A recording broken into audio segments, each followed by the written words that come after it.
Sebelum lanjut ke ceritanya, jangan lupa klik subscribe dulu ya teman-teman, agar aku lebih semangat uploadnya. Terima kasih, selamat mendengarkan. Bab 41. Jatuh cinta. Dua penjaga itu saling memandang. Mereka memang ditugaskan untuk menjaga setiap orang, agar tidak bisa masuk sesuka hati ke kediaman itu. Biasanya tidak seketat ini, tapi karena masalah Anjani kemarin membuat Kelvin harus ekstra kerja keras, agar tidak sembarangan orang bisa masuk. Aku hanya ingin bertemu dengan Nona Rea. Apakah ada di dalam? Tanya Anjani saat kedua penjaga itu saling pandang, dan tidak menjawab. Maaf Pak, tidak ada yang boleh masuk ke dalam tanpa seizin Tuan Ken. Jadi sebaiknya Anda pergi dari sini. Anjani membelalakan matanya tidak percaya, jika dia diusir dari kediaman Kenzo. Siapa kalian main ngusir-ngusir? Asal kalian tahu, aku ini adalah orang yang paling disayangi oleh Tuan Ken, dan kalian berdua bisa dipecat kalau sampai memperlakukanku seperti ini. Seru Anjani menunjuk dua penjaga itu. Tapi kami memang ditugaskan untuk tidak sembarang menyuruh masuk orang. Jadi sebaiknya Anda segera pergi dari sini sebelum penjaga yang lain menyeret Anda. Anjani terkejut ketika tiba-tiba ada 4 orang berbadan besar datang dari arah belakang. Sial, sekarang penjagaan di rumah Kenzo semakin ketat. Aku harus pergi kalau nggak mau diseret oleh mereka, batin wanita itu. Baiklah, aku akan pergi. Tapi kalian harus ingat jika aku dan Tuan Ken kembali bersama, maka kalian aku pastikan akan dipecat dari pekerjaan kalian. Seru Anjani. Kemudian dia kembali menaiki motornya dengan perasaan marah. Di sisi lain, Kelvin yang mengetahui kabar dari para anak buahnya, semakin menggelengkan kepala melihat tingkah laku wanita itu. Sungguh dia tidak mengerti kenapa Kenzo seolah membuka celah untuk Anjani masuk ke dalam kehidupannya lagi. Tadi anak buahnya sudah memberi informasi, jika ada seorang wanita yang mencari Rea dan Kelvin tahu siapa wanita itu. Larasati Anjani, wanita yang memiliki niat terselubung, dan bahkan berani mencari Rea ke rumah. Sungguh tidak punya malu. Kelvin, aku mau tanya, berikan aku saran bagaimana caranya mengungkapkan perasaan pada seorang wanita. Tanya Kenzo tiba-tiba. Kelvin yang tengah sibuk menyetir dan menduga-duga tentang Anjani sedikit terkejut dengan pertanyaan bosnya itu. Tuan, bagaimana saya tahu cara mengungkapkan perasaan pada seorang wanita, sedangkan saya sendiri belum pernah melakukan hal tersebut? Jawab Kelvin jujur. Di usianya yang menginjak 35 tahun, Kelvin sama sekali tidak memiliki kekasih atau tambatan hati. Sejak 10 tahun yang lalu, hidupnya hanya seputar kerja dan Kenzo. Bukankah kamu bisa nyari di internet? Coba cari dan pelajari. Nanti beritahu aku.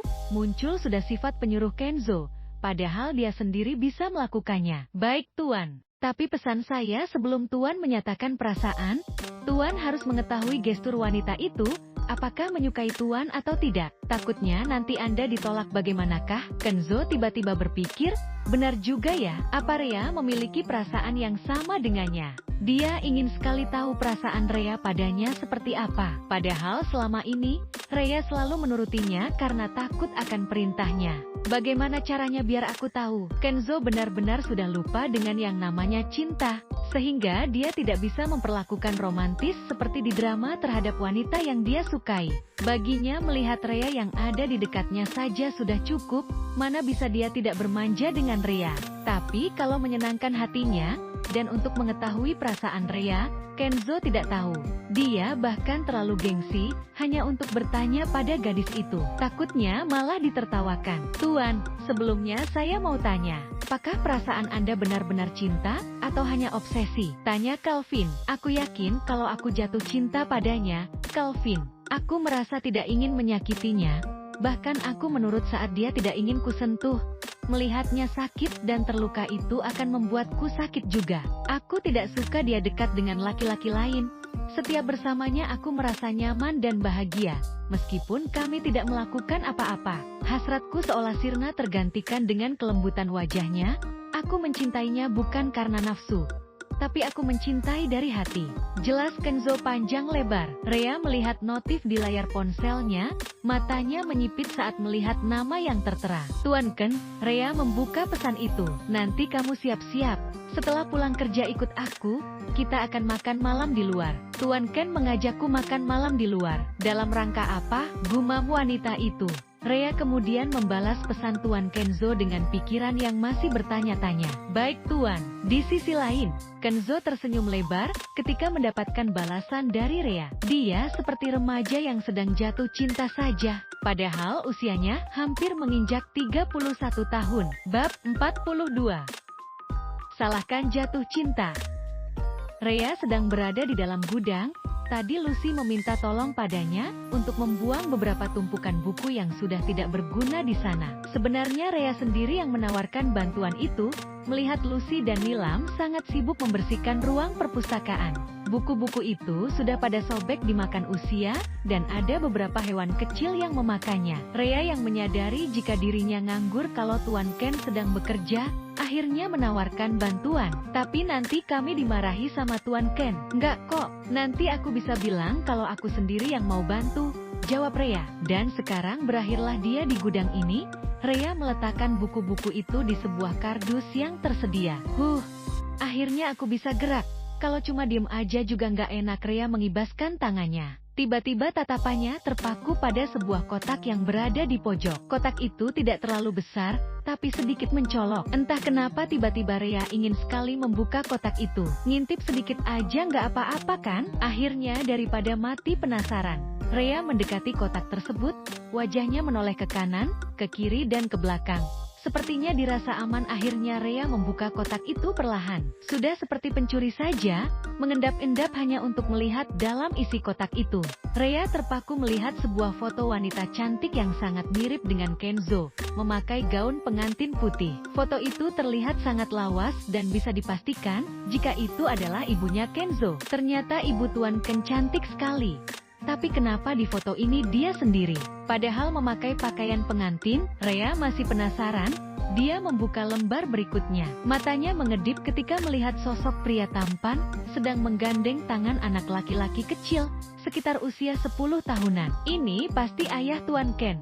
Gumam Rea mengamati wajah kecil Kenzo yang memang sudah tampan sejak dari kecil. Dan pria dewasa itu juga mirip dengan Kenzo. Wajah Kenzo mewarisi dua wajah perbandingan antara ayah dan ibunya. Rea jadi ingat kalau di rumah ini tidak ada foto apapun yang terpajang. Rea tidak tahu seperti apa wajah kedua orang tua Kenzo. Namun, baru kali ini dia bisa melihat karena lancang membuka kotak album memori milik tuanya. Kemudian Rea melihat beberapa foto yang berisikan foto-foto Kenzo masa kecil, dan di bagian belakang sendiri ada sebuah foto yang membuat dada Rea berdenyut sakit. Itu adalah foto Kenzo sedang merangkul mesra seorang wanita yang tidak asing. Itu adalah foto Kenzo muda dengan wanita yang bernama Anjani. Ternyata memang benar, mereka berdua pernah memiliki hubungan. Sekarang wanita itu telah kembali, bagaimana dengan perasaan Tuan Ken? Batin Rea. Akhirnya dia menutup kotak itu dan keluar dari dalam gudang secepat mungkin. Setelah melihat foto Kenzo dan Anjani, ada rasa cemburu yang tidak tertahan. Salah sendiri kenapa tadi dia lancang membuka kotak itu dan berakhir dia melihat fakta yang sebenarnya. Ya Allah, kenapa sesakit ini? Mencintai pria yang seharusnya tidak boleh aku cintai. Rea menghapus air matanya. Dia tidak boleh terlihat sedih seperti ini. Setelah merasa keadaannya baik-baik saja, Rea kembali ke perpustakaan hanya untuk izin ke kamar pada Lucy. Rea jadi kepikiran. Dia merasa kerdil jika dihadapkan dengan Anjani, yang notabene wanita yang dicintai oleh Kenzo. Apalah dia, meskipun memiliki perasaan untuk sang tuan muda, tapi tetap saja dengan statusnya yang seperti ini, Rea merasa tidak pantas. Tuan, apakah rasaku salah telah mencintaimu sedalam ini? Tidak ada cinta yang salah itu adalah kita mencintai orang yang tidak tepat. Anjani merasa gelisah, melihat jam di pergelangan tangannya, masih menunjukkan pukul 4 sore. Itu artinya waktu pulang kantor masih kurang 30 menit. Sejak tadi dia hanya bisa bolak-balik lihat jam, karena ingin segera pulang, dan bertemu dengan Kenzo. Anjani berharap Kenzo akan memaafkannya. Bukankah kalau kita berusaha pasti akan membuahkan hasil? Anjani memang lunjat. Dia tidak ingat jika dulu meninggalkan Kenzo tanpa perasaan karena hamil anak orang lain, dan sekarang dia dengan tidak tahu diri ingin kembali pada Kenzo. Anjani masih banyak memiliki harap agar Kenzo mengenang di mana dulu mereka pernah merajut tali kasih bersama, saling mencintai dan tidak bisa dipisahkan. Draft. Saat sedang asyik melamun, Anjani terkejut saat tiba-tiba ada seorang wanita menghampirinya sambil melempar map ke atas meja. Heh, bisa nggak sih lo kerja? Masa cuma bikin laporan seperti ini aja nggak bisa? Tuh banyak yang salah, semprot salah satu senior Anjani. Bersambung, bab 43. Apakah aku bisa mendapatkan hatinya? Wanita yang bertak nama Rini itu melempar map biru di depan Anjani, bahkan langsung membentak wanita itu. Revisi semuanya. Kalau belum selesai jangan pulang. Rini melenggang pergi dari hadapan Anjani. Sungguh wanita itu tidak ada toleransi sama sekali. Sial, dia berani sekali memaki aku. Tangan Anjani mengepal. Dia berdiri dan mengambil map itu, kemudian berjalan ke Rini. Pemandangan Rini memarahi Anjani tadi tidak lepas dari tatapan beberapa orang yang berada di divisi pemasaran. Ada yang hanya diam saja, ada yang tersenyum sinis, dan ada juga yang terang-terangan mengejeknya. Mereka semua tidak suka dengan sikap Anjani yang bekerja sesuka hatinya. Lelet, lemot dan terkadang suka banyak melakukan kesalahan. Terhitung dia baru 3 hari bekerja, tetapi sudah seperti itu sifatnya. Tentu saja membuat orang-orang setimnya merasa kesal. Anjani berjalan ke arah meja Rini. Oh, bagaimana kalau laporan ini saya bawa pulang? Soalnya anak saya sakit dan saya harus pulang secepatnya. Nanti saya lembur di rumah, ujar Anjani memelas. Tentu saja dia akan menggunakan Isabel sebagai tameng. Padahal niat dia adalah ingin mengejar Kenzo yang bisa dipastikan pulang tepat waktu. Kalau dia lemburkan jadi nggak bisa bertemu Kenzo. Apalagi sekarang susah sekali untuk bertemu dengan pria itu. Rini memandang Anjani dengan tatapan melotot. Tentu saja dia emosi menghadapi orang baru yang berani melanggar perintahnya. Apalagi ini menyangkut perusahaan, karena memang banyak laporan yang dibuat Anjani salah. Kamu tuh nggak bisa konsisten ya? Niat kamu bekerja itu apa? Bukankah sudah menjadi konsekuensi kita sebagai karyawan yang memang harus melemburkan diri, dan jangan bawa-bawa keluarga? Seharusnya, kamu tidak usah bekerja saja, dan jaga anak kamu di rumah. Lagian ini juga karena kesalahan kamu sendiri yang membuat laporan amburadul seperti itu. Kalau saja laporan kamu itu benar, tentu kamu juga sudah bisa ikut pulang seperti yang lain. Seru Rini geram melihat tingkah Anjani yang seenaknya sendiri. Bu Rini, kami pulang dulu ya. Seru anak-anak tim pemasaran yang memang sudah waktunya pulang. Rini melambaikan tangannya membalas sapaannya anak buahnya. Sedangkan Anjani hanya diam saja menahan kesal.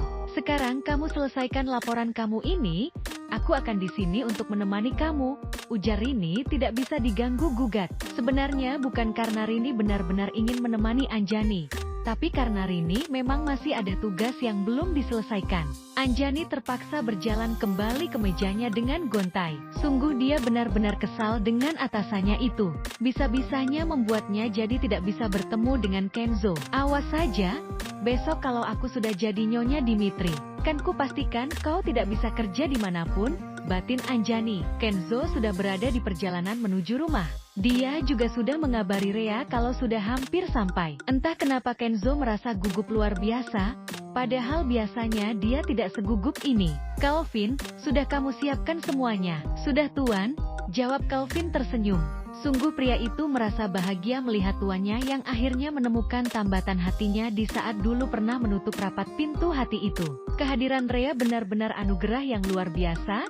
Calvin merasa bersyukur pada Tuhan yang mempertemukan Kenzo dengan Rea. Padahal di saat yang sama wanita yang dulu sangat dicintai oleh tuannya itu muncul kembali. Namun, tuannya itu bahkan sama sekali tidak peduli dengan keadaan Anjani.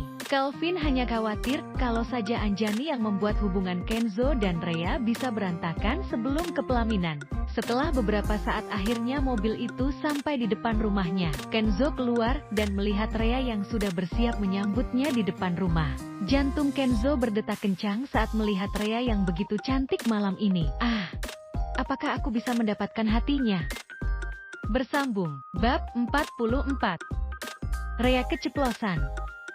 Kenzo mengulurkan tangannya pada Rea yang berdiri tegap persis seperti patung. Rea sendiri tentu saja merasa gugup dan ada perasaan aneh. Entah kenapa dia takut akan sesuatu yang Kenzo bicarakan padanya. Tadi Kenzo memang sudah mengatakan pada Rea jika dia akan mengatakan sesuatu. Tapi sambil makan malam, kan pikiran Rea jadi kemana-mana. Memangnya apa yang akan diucapkan Kenzo? Apakah majikannya itu akan mengatakan jika dia dan Anjani kembali bersama? Rea tentu tidak siap jika harus mendengar hal itu. Tapi dia juga tidak bisa melawan keinginan Kenzo yang memaksanya pergi dengan memakai pakaian yang bagus. Seperti dress yang dibelikan Kenzo tempo hari. Rea, Kenzo memanggil Rea karena sejak tadi gadis itu hanya memandang tangan Kenzo. Iya tuan. Rea memandang tuannya dengan tersenyum. Rasanya dia ingin menangis saja. Apalagi melihat Kenzo yang begitu tampan malam ini. Rea ingin dipeluk, dipupuk, dan dielus rambutnya. Kamu kenapa? Kenzo melihat wajah Rea. Gadis itu tersenyum kikuk saat Kenzo menatapnya dengan tatapan simpati. Tuan, saya takut tuan gak mau saya layani lagi. Sedih banget tahu. Saya udah nyaman sama tuan. Gak apa-apa, cinta saya tidak bersambut asalkan saya masih bisa bersama tuan terus. Batin Rea. Gak apa-apa tuan, jawab Rea tersenyum. Kenzo menggandeng Rea dan membawanya masuk ke dalam mobil. Kedua manusia itu sama-sama menerka perasaan pasangannya masing-masing. Kenzo juga merasa jika Rea tidak senang dia ajak makan malam. Karena bisa Kenzo lihat jika wajah Rea menunjukkan ketidaktertarikan. Bahkan seperti ingin menangis. Apakah dia terlalu memaksa Rea? Di dalam mobil hanya terisi keheningan. Biasanya Kenzo tidak pernah merasa secanggung ini bersama gadis itu. Setelah beberapa saat, akhirnya mereka sampai di sebuah restoran mewah berbasis bintang 5. Ayo turun. Kenzo membukakan pintu mobil untuk Rea dan mengulurkan tangannya. Baik tuan. Rea menyambut tangan itu lagi-lagi dengan canggung. Kenzo menghela nafas. Bukankah dia siap dengan apa yang terjadi jika dia mengutarakan perasaannya pada Rea? Tapi kenapa sekarang dia merasa belum siap? Kenzo takut ditolak. Entah kenapa dia tidak mau Rea menolaknya. Aku udah janji akan tetap mengutamakan perasaanku. Apapun keputusan Rea, pasti aku terima. Batin Kenzo. Gelar Casanova sejati sepertinya sudah hilang ketika Kenzo bertemu dengan Rea. Sungguh dia benar-benar jatuh hati terhadap gadis itu. Keduanya masuk ke dalam restoran mewah itu. Rea mengedarkan pandangannya dan melihat jika restoran itu sepi pengunjung. Padahal seharusnya restoran itu ramai. Mengingat jika dari tempat dan daftar menunya yang disediakan adalah tempat favorit untuk makan dari kalangan orang kaya. Tuan, kok sepi ya? Akhirnya Rea bertanya daripada penasaran. Kenzo menarik sebuah kursi yang ada di tengah-tengah. Meja itu sudah dilengkapi oleh lilin-lilin yang menyala dan juga bunga segar yang berada di dalam pot. Terkesan romantis dan misterius. Seluruh restoran ini sudah saya booking buat kita makan malam, jawab Kenzo. Rea hanya mengangguk. Kalau itu Kenzo yang membooking dia percaya saja. Apalagi untuk makan malam romantis bersama sang mantan yang sebentar lagi akan balikan. Pasti seneng banget ya dibookingin satu restoran buat makan malam romantis, gumam Rea masih mengedarkan pandangannya. Di sudut sana ada dua orang yang memainkan alat musik biola dan piano. Terdengar alunan-alunan romantis yang bisa membuat siapa saja yang disajikannya jadi berdebar. Kenzo masih mendengar gumaman Rea. Keningnya mengkerut mendengarnya. Memangnya kamu nggak seneng? Rea refleks menoleh ke arah Kenzo. Apa tuan? Memangnya kamu nggak seneng kalau saya bookingin restoran mewah? Ini, Rea melongo mendengar ucapan Kenzo. Maksud tuan, Rea, saya persiapkan semua ini untuk kamu, ujar Kenzo membuat Rea melototkan matanya. Jadi, ini semua buat saya tuan, bukan untuk Anjani Apps. Rea refleks menutup mulutnya, setelah keceplosan menyebut nama wanita itu. Tiba-tiba wajah Kenzo menjadi datar, ketika mendengar Rea mengucapkan nama itu. Rea, apa yang Anjani katakan sama kamu? Bersambung.